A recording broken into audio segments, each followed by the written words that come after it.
បទពិសោធន៍នៃការសិក្សាល្អតែទី25ខែវិច្ឆិកាឆ្នាំ2025នៅនាមម៉ោង11:00នេះខ្ញុំបានធ្វើការសម្ភាសន៍ស្ដីពីបទពិសោធន៍នៃការសិក្សារបស់បងស្រីវិកាដែលជាសិស្សនិស្សិតនៅឆ្នាំទី2ម្នាក់បទពិសោធន៍នៃការសិក្សារបស់បងស្រីវិកាមានដូចតទៅ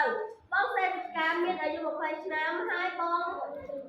មានបងប្អូន4នាក់បងមានស្រុកកំណើតនៅភូមិកំពង់ទងសង្កាត់ចម្រើនផលក្រុងពោធិ៍សាត់ខេត្តពោធិ៍សាត់កាលពីមករៀនបទប្រកបកប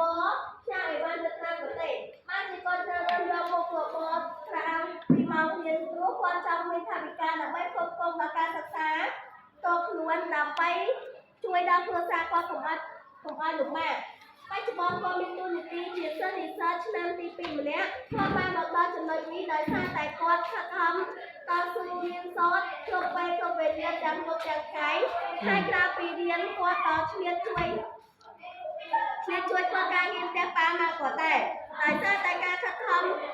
ការតស៊ូខិតខំដល់ថ្ងៃរៀនសូត្រនេះហើយតើបងត្រូវបានខ្លាចជាសិស្សនិស្សិតម្នាក់ជាមួយការរៀបរាប់ពីដំណើរដើមតូនអំពីបទពិសោធន៍នៃការរៀនសូត្រគាត់បានសម្ដែងនូវមោទនភាពនិងអារម្មណ៍សប្បាយរីករាយនៅអ្វីទាំងអស់តែគាត់តស៊ូរហូតមកដល់សប្តាហ៍នេះបទពិសោធន៍ទាំងនេះហើយទើបធ្វើឲ្យការសិក្សារបស់គាត់ដំណើរការបានរលូនហើយល្អឥតខ្ចោះដោយហើយខ្ញុំពិតជាសប្បាយចិត្តខ្លាំងណាស់ដែលទទួលបានបទពិសោធន៍ល្អៗរបស់បងស្រីវិកាយកមកអនុវត្តតាមគាត់ដែរគាត់បានរៀបរាប់បទពិសោធន៍ល្អៗការខិតខំប្រឹងប្រែងរៀនសូត្រហើយបានចែករំលែកបទពិសោធន៍ល្អៗដល់ក្មេងចំនួនក្រោយបានដល់ទៀតផងនៅចុងបញ្ចប់គាត់បាន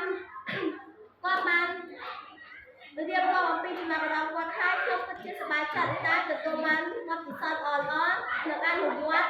ដើម្បីក្លាយជាសិស្សល្អចា៎អរគុណ